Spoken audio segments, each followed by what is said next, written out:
ចូលមកដល់ភាគទី4ក្រុមពេទ្យស្ម័គ្រចិត្តបានមកដល់គោលដៅដែលពួកគេមកធ្វើការខ្ញុំបានរៀបចំកន្លែងឲ្យអ្នកទាំងអស់គ្នាសម្រាប់ហើយមិនដឹងថាអាចនៅបានឬក៏អត់ទេព្រោះដោយដឹងចឹងថាអ្នកជនបទគ្មានម៉ាស៊ីនត្រជាក់អីនោះទេគឺមានតែម៉ាស៊ីនត្រជាក់បែបធម្មជាតិបែបនេះហើយមិនអីទេលោកពូខ្ញុំអាចនៅបានហើយណាមួយមុននឹងសម្រាប់ចិត្តមកទីនេះពួកខ្ញុំក៏បានត្រៀមលក្ខណៈរួចជាស្រេចដែរយ៉ាងណាក៏សំការណែនាំពីលោកមេភូមិផងនេះពួកខ្ញុំមិនសូវដឹងពីច្បាប់ទម្លាប់របស់នៅតំបន់នេះទេគឺបារម្ភខ្លាចធ្វើអ្វីខុសដំណំអូទីនេះគ្មានដំណំអីនោះទេគឺធម្មតាគ្រាន់តែថាយប់ប្រលប់កុំសូវដើរឆ្ងាយពីកន្លែងដេកពេកហើយសម្រាប់ពេលយប់កុំភ្លេចដាក់មុងផងព្រោះថាមូសច្រើនណាស់អ្នកទាំងអស់គ្នាជាពេទ្យមកមើលជំងឺចុះបើពេទ្យឈឺបើនរណាមើលនរណាទៅវិញទៅ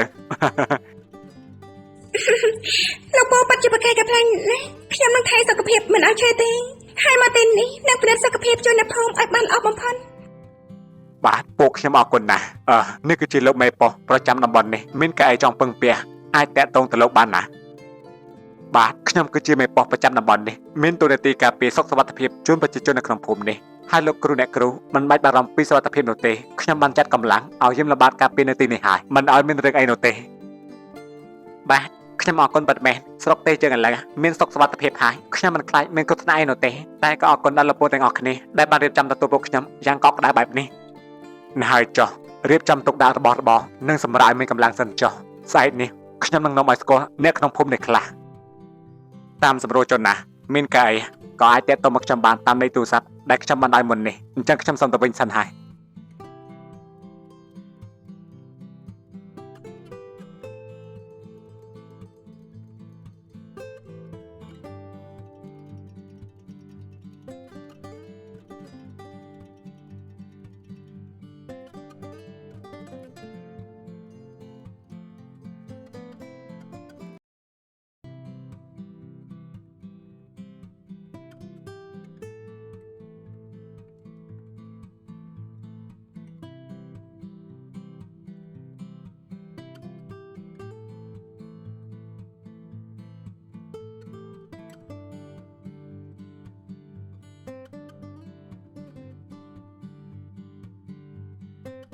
អូនេះបងទៅមកពីណាហ្នឹងខ្ញុំឮក្មេងៗនិយាយថាក្រុមគ្រូពេទ្យស្ម័គ្រចិត្តនោះមកដល់ហើយមែនទេបងទៅមកពីផ្ទះលោកមេភូមិមិញហ្នឹងត្រូវហើយពួកគេបានមកដល់ហើយលោកមេភូមិបានរកកន្លែងស្នាក់នៅឲ្យពួកគេហើយនេះជាការល្អណាស់ដែលមានពេទ្យស្ម័គ្រចិត្តពួកគេចុះមកពិនិត្យព្យាបាលចាស់ក្នុងភូមិដោយមិនយកកម្រៃនោះខ្ញុំគិតថាទៅរកសំថ្នាំលេបពីពួកគេព្រោះមករយៈនេះដូចជាមិនស្រួលក្នុងខ្លួនសោះម៉ាក់វាមុននឹងជឿអីមិនចេះគិតវិញឆ្ងាយសោះនេះជឿដែរអីដែលពួកគេមកក្នុងន័យល្អនោះអើហើយបងនិយាយបានន័យថាម៉េចបើពួកគេមកមិនល្អគេមានបំណងអីវិញនេះមិនងាយទេណាដែលមានពេទ្យមកពិនិត្យនិងព្យាបាលព្រីបែបនេះនោះអូនសាក់គិតតែមើលចុះបើពួកគេគ្រាន់តែជាពេទ្យថ្មីឬក៏ជាពេទ្យចុះស្តារចុះបាត់ពិសោធន៍វិញនោះពួកយើងមិនយកជីវិតទៅបន្ថយទៅហើយទេអីបងថាអាចជាពេទ្យថ្មីដែលគ្មានបាត់ពិសោធន៍មកព្យាបាលយកប្រជាជនយើងទៅពិសោធន៍ចំណេញពួកគេក៏ថាបានដែរមិននឹងអាចទៅរួចទៅបងពេទ្យគេសុទ្ធតែមកពីសមាគមត្រឹមត្រូវមានចំណេះជំនាញរៀនចប់ខាងវិស័យពេទ្យបងកុំអាសទ្ធាជាមួយគេពេកបងគ្រាន់តែឲ្យអូនប្រយ័ត្នហើយកុំងាយជឿគេងាយពេកគិតឲ្យច្បាស់សិនថ្នាំពេទ្យណាមិនមែនចេះតែលេបនោះទេតែលេបខុសបង្កឲ្យឈឺមិនចេះចាប់ឥឡូវហើយអើយបងនេះខ្លាចខុសរបៀបមិនចង់និយាយជាមួយទេទៅនាំរឿងនេះប្រាប់កម្មករក្នុងចំការវិញ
nín tại đà hai men tì côn Giang mạch đái tì cả lành kì núng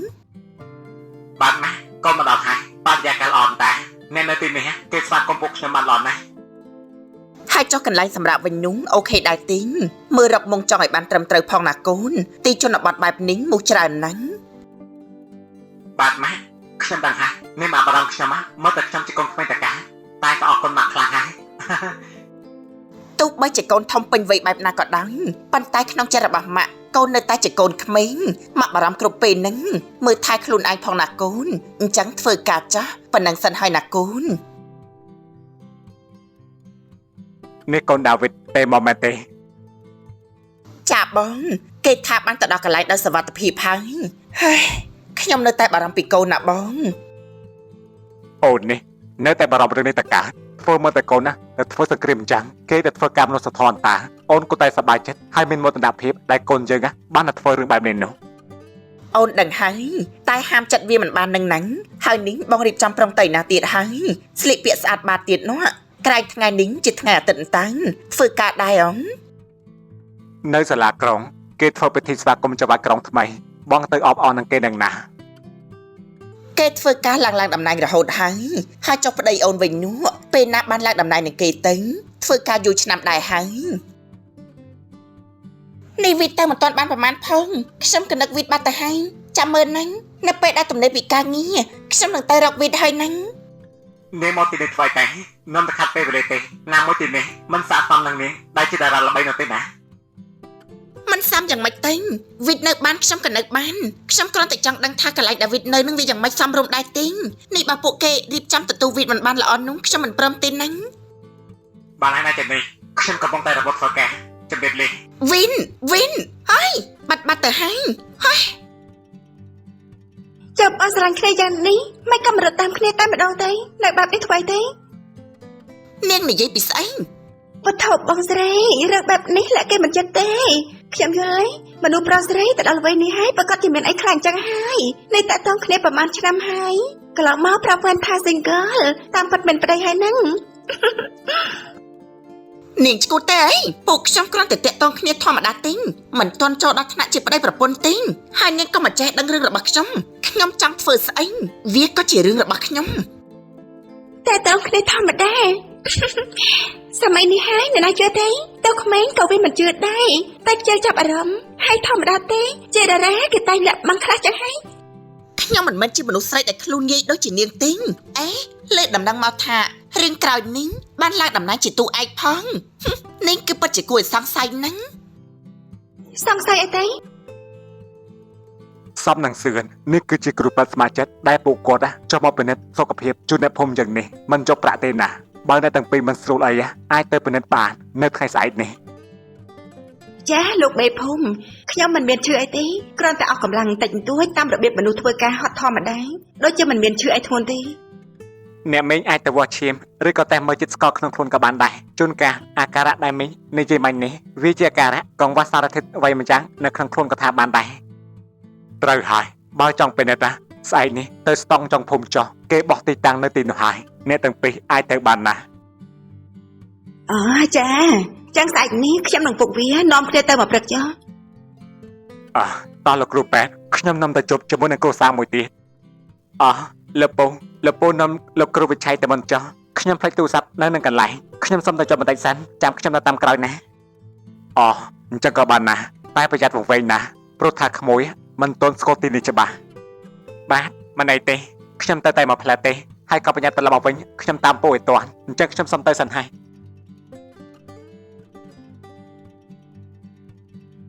អូយបានលឺមកថាក្រុមគ្រូពេទ្យនោះបានមកដល់ហើយអ្នកនាងមិនគិតតែមើលបន្តិចទេអីខ្ញុំចង់ឃើញដល់ហើយ ការងារអីទេអាខ្ញុំតែមែននោះកុំតែខែទេបើគេមករកខែនោះ លឺថាពេទ្យសង្ហាសម្បើមណាស់នេះសង្ស័យតែក្អយបានជួបគូព្រេងទេដឹងមានអារម្មណ៍ថាចិត្តដល់គូយ៉ាងម៉េចទេ អូយគ្រាន់តែនឹកឃើញនេះអារម្មណ៍រំជើបរំជួលដល់ឡើយ ចៅក្រែងថាមិនយកប្តីចង់នៅជាមួយខ្ញុំរហូតនោះអីបងនេះទុកចិត្តមិនបានសោះខាញ់ប្រាស្អាតមិនបាន ហើយចុះបើគូព្រេងមកដល់ហើយនោះទូប្រាំងបកាយយ៉ាងណាក៏បកាយមិនបានដែរអ្នកនាងហើយចុះអ្នកនាងវិញនោះមិនចាប់អារម្មណ៍នឹងប្រុសស្អាតសង្ហាទេអីចុះអូយអូភ្លេចទៅ ថាអ្នកនាងនេះគឺមានមនុស្សក្នុងចិត្តហើយអញ្ចឹងហើយបានជាមិនចាប់អារម្មណ៍នឹងអ្នកណានោះ មនុស្សក្នុងចិត្តអីទេខ្ញុំគ្មាននរណាទេ មកចេះខ្មាស់ខ្ញុំទៅកើតមនុស្សគ្រប់គ្នាអ្នកណាគេក៏ដឹងដែរថាលោកខេមរាកូនលោកមេប៉ោះគេមានចិត្តលើអ្នកនាងបើមិនអញ្ចឹងទេគេមិនមែនមករកអ្នកនាងដល់ចំការរាល់ថ្ងៃអញ្ចឹងនោះទេ កាន់តែបដិបដាឲ្យបងនេះខ្ញុំនឹងគេមិនបានគិតអីលើគ្នាទេខ្ញុំរាប់អានគ្នាធម្មតាទេ អូហូមាត់រឹងសម្បើមណាស់មាត់រឹងបន្តទៀតទៅអ្នកនាងបងមើលទៅលោកខេមរានោះគេមិនបានគិតអីដូចជាអូននោះទេគេគិតក្នុងនាមជាស្នេហាច្បាស់ណាស់ គេគិតអីលើខ្ញុំមិនដឹងទេតែខ្ញុំមិនបានគិតអីលើគេខ្ញុំនឹងច្បាស់ក្នុងចិត្តខ្ញុំគ្មានអារម្មណ៍ស្នេហាជាមួយគេទេបានហើយឈប់និយាយពីរឿងនេះទេ អេអ្នកនាងហើយចុះអ្នកណានឹងដើរតុកម្នាក់ឯងមកទីនេះ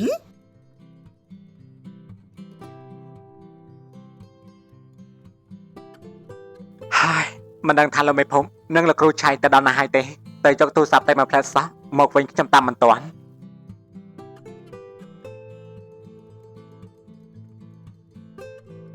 មកដូចជាប្រហែលបង អូនោះសួរបងនាងសិនសួរស្ដីណានាងអេនេះនាងជា អូហូយគឺលោកដាវីនកូនប្រុសរបស់មិត្តរបស់លោកស្រីតាអ្នកនាងចាំបានទេអី នេះជានាងដារិកាកូនស្រីមិត្តភក្តិរបស់ម៉ាក់ខ្ញុំតាហើយនេះចៃដន្យណាស់នាំគ្នាមកទីនេះធ្វើតែ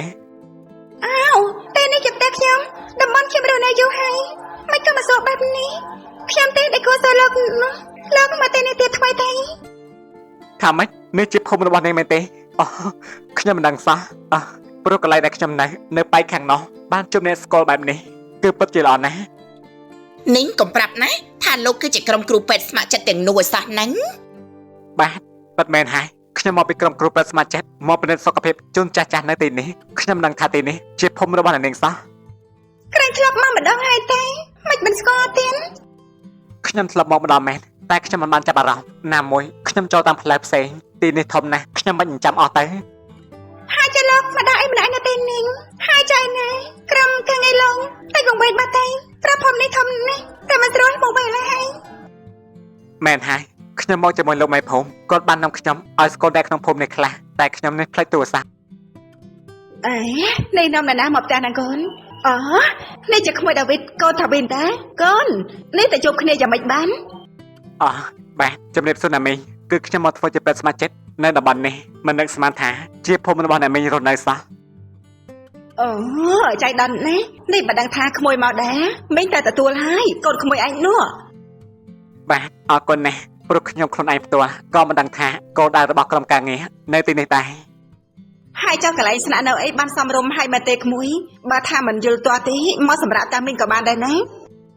ម៉ាក់និយាយអីហ្នឹងតែយ៉ាងមិនមែនចិត្តតែយ៉ាងមនុស្សផ្លេចមកមិនទេណាម៉ាក់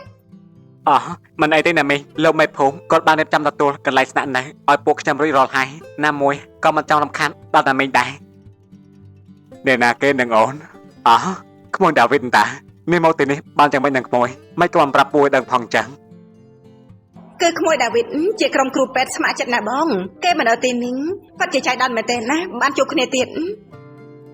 អញ្ចឹងទេនេះនាំគ្នាឈរនិយាយគ្នាតកាមិនគិតឲ្យក្មួយអង្គុយទេនាងក្អយទៅរកអីទៅចិត្តឲ្យក្មួយដាវីតតែតោះក្មួយអង្គុយចុះសិនមក អ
កាពីយប់មិញនេះបងតដេកនៅណាទេអូនខកច្រើនដងហើយមិនក៏មិនលឹងដឹងអន់ថាអូនបារម្ភយ៉ាងណានោះ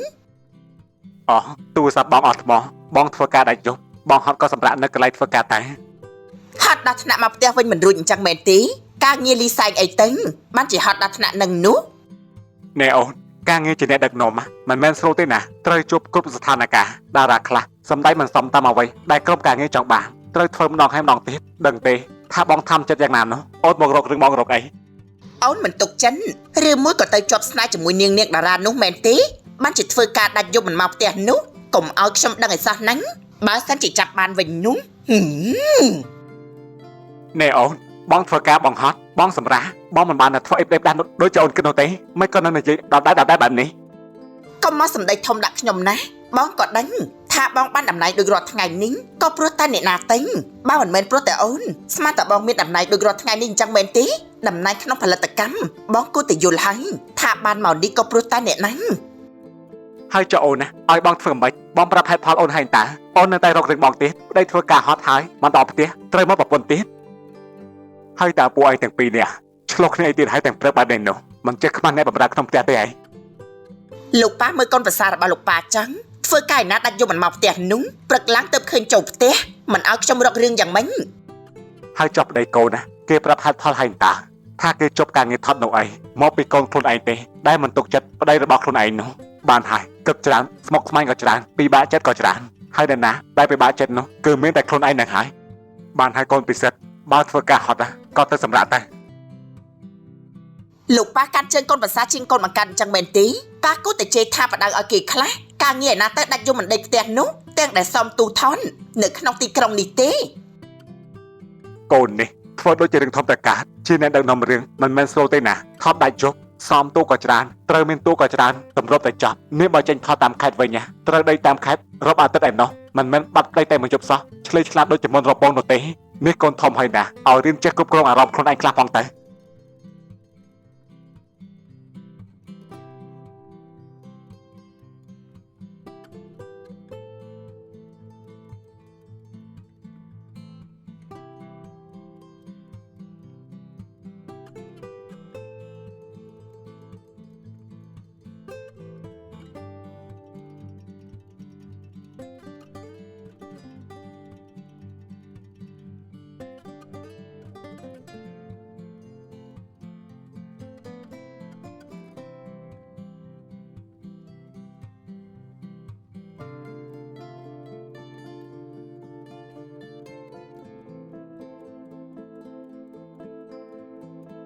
បើអញ្ចឹងពិតជាល្អណាស់កូនម៉ាក់មិនសូវបារម្ភទេនេះគឺពិតជាចៃដន្យណាស់ដែលកូនទៅចំភូមិរបស់វិល័យហើយបានទៅជម្រាបសួរពួកគាត់ហើយនៅកូន ខ្ញុំទៅតែមកពីផ្ទះកូនម៉ែងទេណាម៉ាគឺខ្ញុំបានជប់កូនរបស់គាត់ដែរចៃដានខ្ញុំមិនដឹងថាភូមិនេះជាភូមិរបស់គាត់ដែររនៅនោះទេ មិនអីទេអញ្ចឹងទីនោះក៏មិនមែនជាព្រៃប្រមាណដែរអញ្ចឹងម៉ាក់រវល់បន្តិចហ្នឹងចាំម៉ាក់ទំនេញម៉ាក់ខទៅវិញ បាទម៉ាជម្រាបលា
វិនអើយវិនតែចោលហើយនៅមិនលើកសះมันខ្វល់ពីគ្នាតែឬយ៉ាងម៉េចហ្នឹង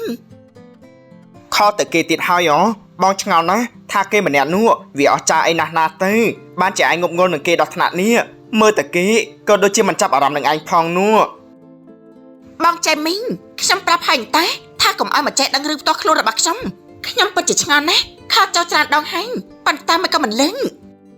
គឺគេរវល់នឹងហើយក្រែងគេធ្វើជាពេទ្យស្ម័គ្រចិត្តមិនអញ្ចឹងអីគេមានពេលណាមកលើកទូរស័ព្ទរបស់ឯងនោះបងមិនយល់សោះមនុស្សប្រុសមកកណោគងដែលតាមស្រឡាញ់ឯងទៅពេញចិត្តអីមនុស្សប្រុសដែលគេមិនចាប់អារម្មណ៍នឹងយើងនោះ បងមិនដែលមានស្នេហាបងពិតជាមិនយល់ទេការស្រឡាញ់តែយើងដាក់ជាប់ជាមួយនរណាម្នាក់ហើយម្នាក់នោះគឺសំខាន់សម្រាប់យើងណាស់មិនមែនដូចបងទេឃើញភ្លាមស្រឡាញ់ភ្លែន អ្នកណាថាបងមិនយល់នោះបងយល់ច្បាស់ណាស់ពាក្យថាស្នេហាគឺជាការស្រឡាញ់ការផ្ដល់ឲ្យការគោរពនិងការយោគយល់ស្មោះត្រង់ចំពោះគ្នាតែឯងនេះជាស្នេហាតែមួយខាងការចេញទៅលើឯងតែម្នាក់ឯងគេខាងនោះវិញមិនបានគិតអីលើឯងទេឯងល្ងងឬក៏យ៉ាងម៉េចបានជាមើលមិនដឹងហើយឲ្យតែនិយាយពីរឿងនេះគឺបងចេះមីចេះខ្ញុំតែរហូតហ្នឹងមនុស្សដែលស្រឡាញ់ណាស់បងខ្ញុំព្យាយាមយកចិត្តគេខ្ញុំមិនជឿថាគេនៅចិត្តរឿងបែបនេះរហូតទេខ្ញុំសង្ឃឹមថាថ្ងៃណាមួយគេនឹងមើលឃើញពីស្នេហារបស់ខ្ញុំ អូយបងនេះវាហួសចិត្តនឹងឯងខ្លាំងណាស់ណាស្រីស្អាតប៉ុណ្ណឹងដែរ